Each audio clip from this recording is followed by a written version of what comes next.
From the global headquarters of Johnson Taylor in beautiful New Jersey, it's Marginally Better. Here's your host, Joe Taylor Jr. What happens when your best customers would rather die than talk to you on the phone? A new survey found that some Gen Z workers rank awkward phone calls among the top 3 things they want to avoid in life, right up there with public speaking and death. But here's the twist. Phone calls still convert 10 to 15 times more revenue than web leads. So what's a business to do when a growing slice of your market physically won't bring themselves to dial your number?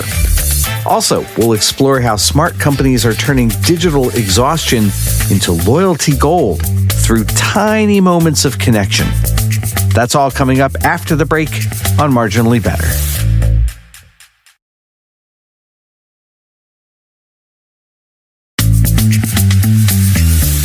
Welcome to Marginally Better, a show about business, innovation, and the American economy. I'm Joe Taylor Jr.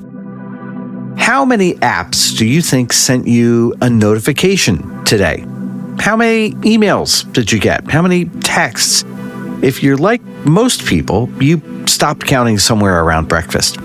We are drowning in digital noise, but some companies have figured out how to cut through it all with what experts are calling micro experiences, tiny, perfectly timed moments of value that don't exhaust your customers. Take Starbucks. They've got 30 million loyalty members, and they use an AI system called Deep Brew to analyze everything: your purchase history, your location patterns, even the weather where you are right now. So when a cold front hits Seattle, their system automatically sends personalized messages to customers who usually order hot drinks. Not, hey, it's cold, buy coffee, but Sarah, your usual venti caramel macchiato is ready for mobile order at 3rd and Pine. The results? According to research from Renaissance, this micro-personalization approach increased their marketing ROI by 30%.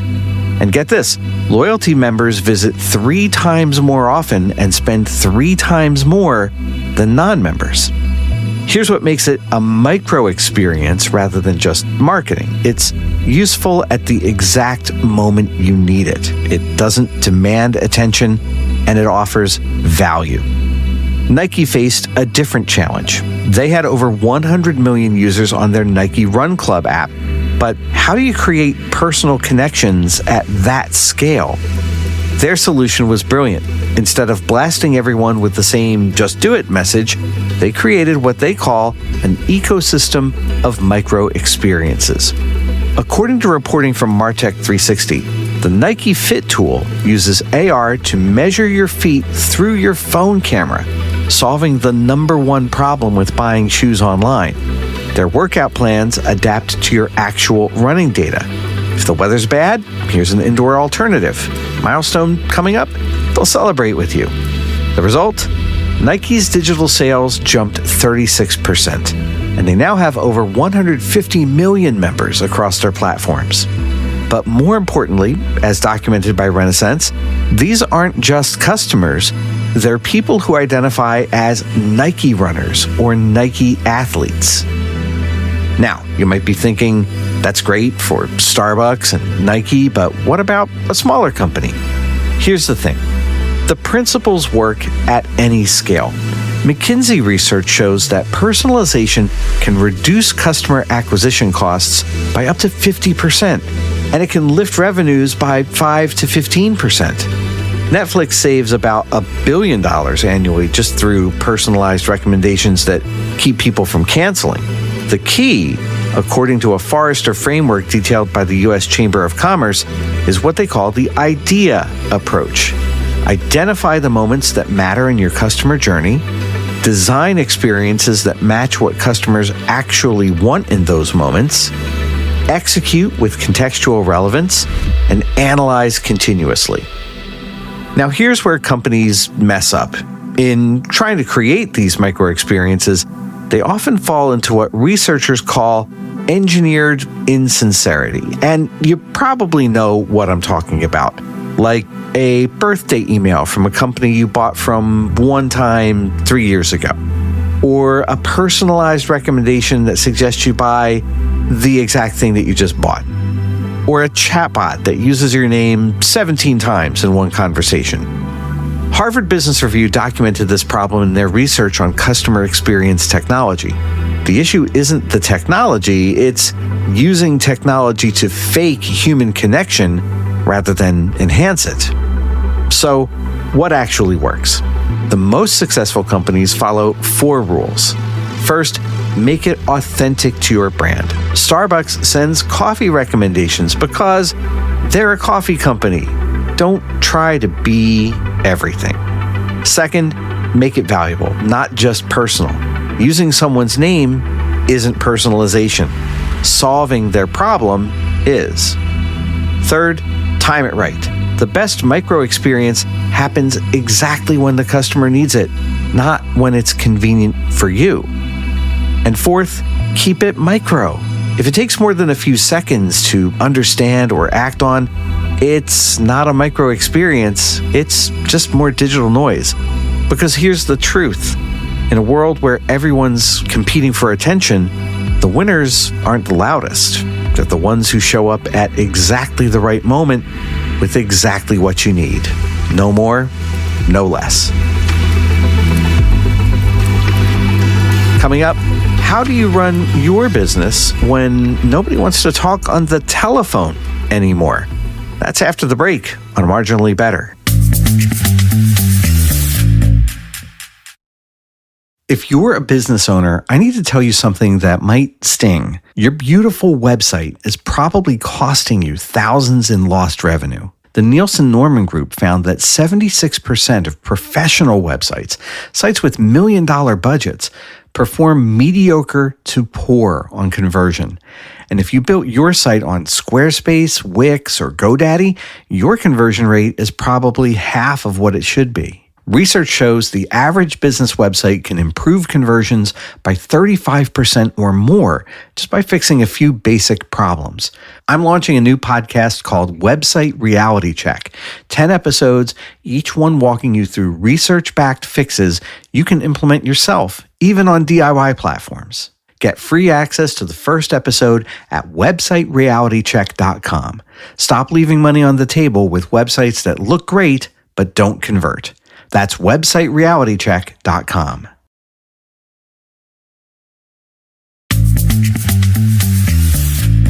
It's Marginally Better. I'm Joe Taylor Jr.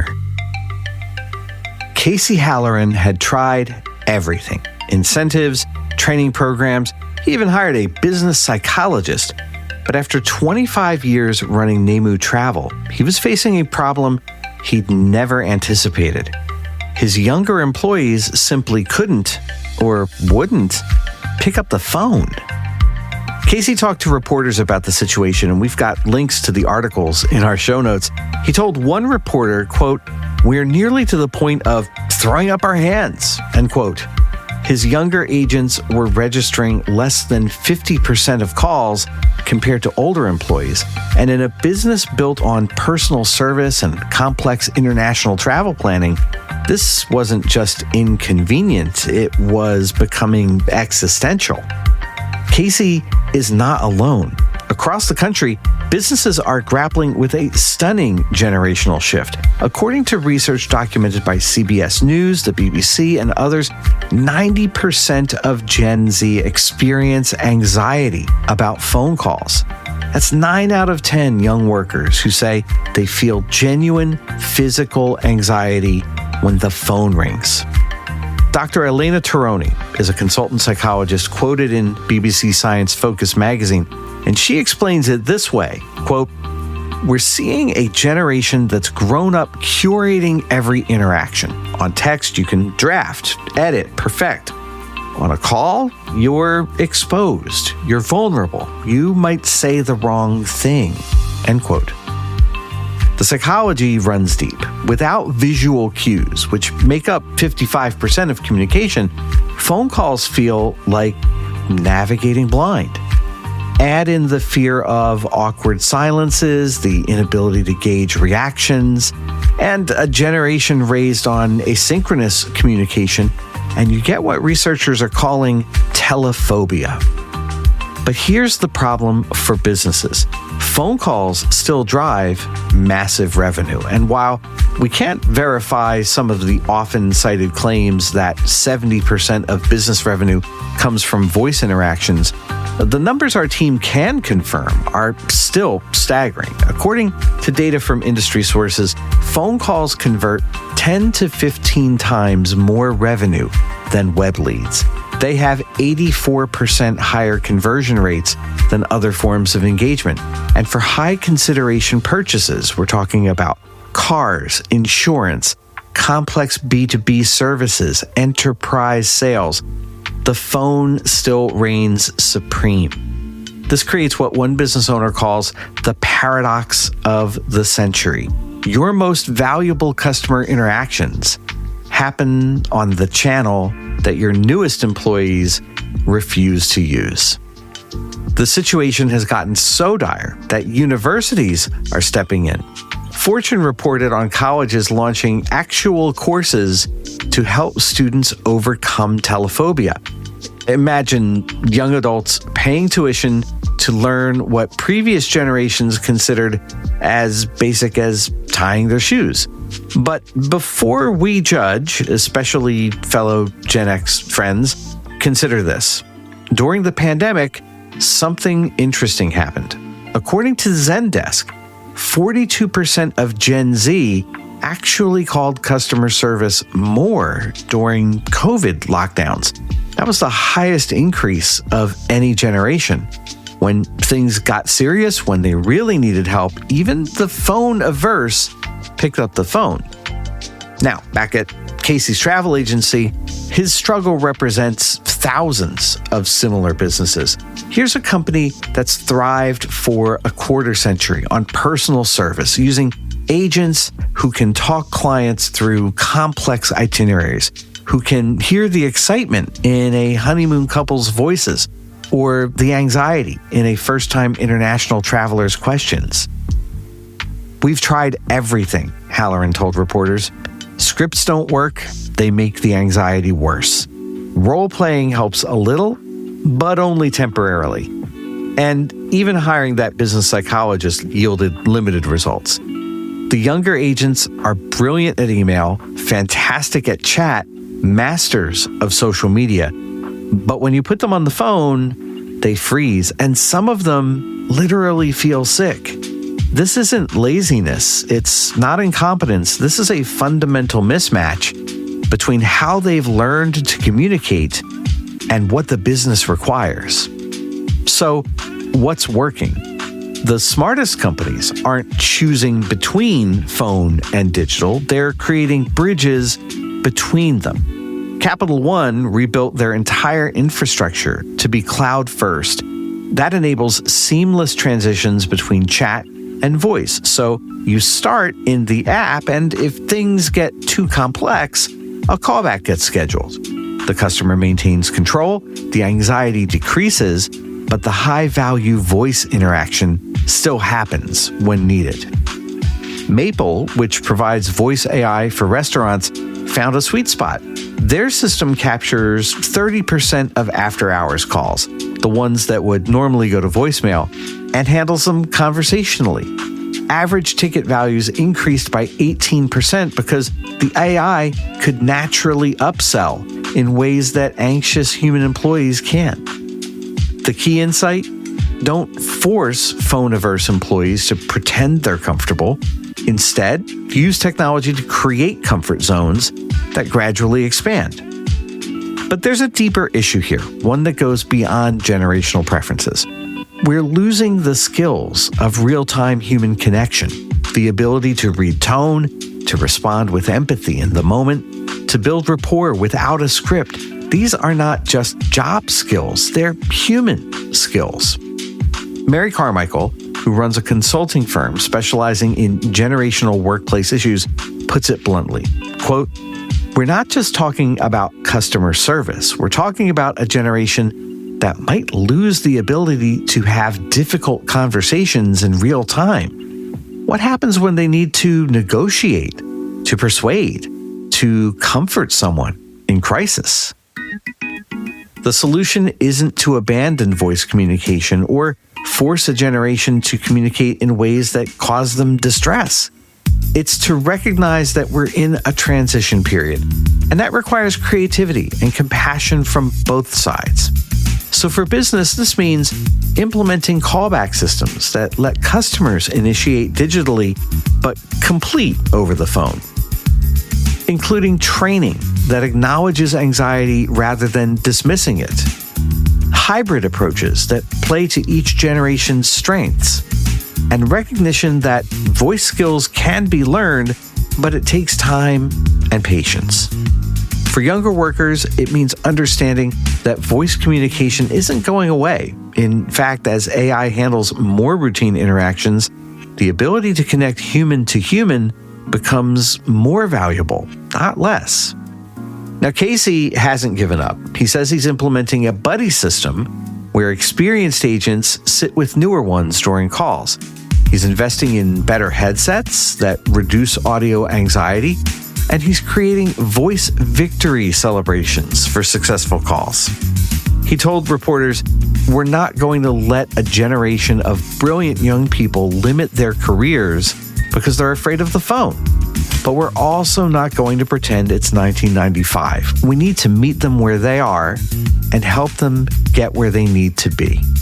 Because in the end, whether it's a complex travel itinerary or a customer service crisis, sometimes you need more than an emoji. Sometimes you need a voice that says, "I hear you. I understand. Let me help." And that's worth preserving, no matter how many text messages we send.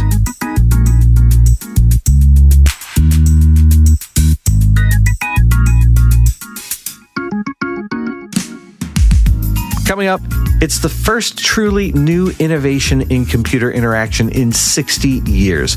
Are you ready to let go of click and command? That's after the break. You know what drives me crazy? Beautiful websites that don't actually work. I'm Joe Taylor Jr. I see this all the time in my work at our user experience agency, Johns & Taylor. Here's what I've learned after more than 20 years of building websites. Most organizations approach this backwards. They jump straight into pretty mock-ups or use DIY site builders without understanding what their site actually needs to accomplish. That's why my team and I start with strategy, not just aesthetics. We've cracked the code on building websites that are both beautiful and functional. And right now, we're offering complimentary website and user experience assessments for business podcast listeners. No sales pitch, just honest feedback about what's working on your site and what isn't. If you're tired of a website that looks good but doesn't deliver results, visit makethewebsiteworkforme.com. Discover what your website could really accomplish. makethewebsiteworkforme.com.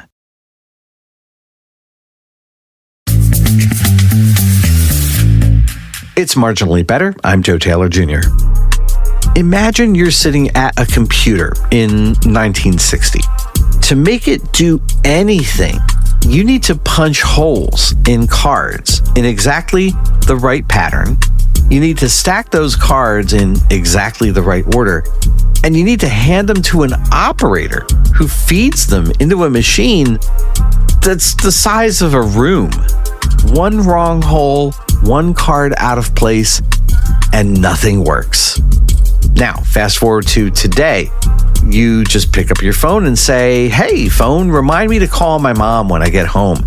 And it just does it. According to Jacob Nielsen, the same researcher who's been studying how humans use computers since the tail end of those punch card days, we're witnessing something extraordinary. And for the first time in 60 years, we're changing the fundamental way humans tell computers what to do. Nielsen, writing on his blog at the Nielsen Norman Group, that's the group that certified me as a user experience professional, he breaks it down into 3 eras. First came batch processing from 1945 up to about the mid-60s. You had to think through everything in advance, punch those cards, and hope for the best. No mistakes, no do-overs. Then came what he calls command-based interaction. That's everything from typing DOS commands to clicking icons to swiping on your phone. For the last 6 decades, whether you were using a green screen terminal or the latest iPhone, you're still telling the computer how to do something, step by step. Now, we're entering the age of intent-based outcome specification. And that is a fancy way of saying you tell the computer what you want and it figures out how. This isn't theoretical. Healthcare chatbots alone saved $3.6 billion by 2022, according to research tracked by Coherent Solutions. OSF Healthcare's Claire AI now handles 1 in 10 patient interactions, not by following scripts, but by understanding what patients actually need. The conversational AI market is exploding from $66 billion in 2023 to a projected $377 billion by 2032. And as reported by OpenStream, banking leaders see AI as fundamental to future success, 77% of banking leaders to be exact. But here's the plot twist that Nielsen's talking about. About half of people in wealthy countries don't have the skills to use these new AI interfaces effectively. Now, we've created the most natural feeling computer interface ever. Just talk to it like it's a human. And half of us still can't seem to figure out how to do it. It's what researchers call the articulation barrier. It turns out knowing what you want and explaining it clearly to an AI are very different skills. It's like the difference between being hungry and being able to write a restaurant review. Microsoft's research, documenting over 1,000 customer transformation stories, shows what this looks like in practice. A financial services company implements an AI assistant. That sounds simple, right? But watch what happens. Older employees, comfortable with phone calls and clear procedures, adapt quickly. They're used to articulating needs verbally. Younger employees, masters of clicking through interfaces, suddenly struggle. They know what they want the system to do, but they can't figure out how to ask for it. One IT manager quoted in the research said, "We thought AI would be easier for our younger staff. It turns out knowing how to prompt an AI is more like knowing how to delegate to a human assistant. And that's a skill we stopped teaching 20 years ago." The promise is beautiful. Instead of clicking through 17 screens to book a flight, you could just tell your AI agent, "Book me my usual trip to Chicago next Tuesday, but make it an afternoon flight this time." The agent knows your preferences, your usual airline, your seat choice, everything. But as Nielsen points out on his Substack, we're not there yet. Current AI interfaces are like, he calls it, trying to drive a car by describing where you want to go to a taxi driver who's blindfolded and speaks a different language. The solution? Hybrid interfaces. Keep the precise control of clicking and typing for when you need it. Add voice and natural language for times when that's easier. Give visual feedback so people know the AI understood correctly. So here's what fascinates me about this shift. For 60 years, we've been teaching humans to think like computers, learn the commands, follow the syntax, click everything in the right order. And now, for the first time, we're trying to teach computers to think like humans. And it turns out that is not just a technical challenge, it's a human challenge too. The businesses that win in this new paradigm won't be the ones with the most advanced AI. They'll be the ones who figure out how to help both their employees and their customers cross that articulation barrier. Because in the end, the most natural interface in the world is still useless if people don't know how to use it naturally. And that's a design challenge that goes way beyond technology. It's about understanding how humans really think, how we really communicate, and how we like to express our needs. The age of asking for what we want instead of clicking through to get it, it's arrived. We just need to figure out how to ask. That's our show for this week. Whether you are crafting micro experiences, bridging the phone gap, or teaching computers to understand humans, remember, the best technology disappears. It doesn't make you think about how to use it. It just helps you do what you need to do. Thanks for listening to Marginally Better. If you like what you heard, please help us out. Leave a quick review on Apple Podcasts. It will help us spread the word about the show to people like you who care deeply about great customer experiences. If you want to get behind-the-scenes notes from me and from the rest of the team, go to marginallybettershow.com or follow the link on our show notes. Marginally Better is a Calufrax radio production. Our producer is Nicole Hubbard with research by Connie Evans. I'm Joe Taylor Jr. Calufrax, mean little planet.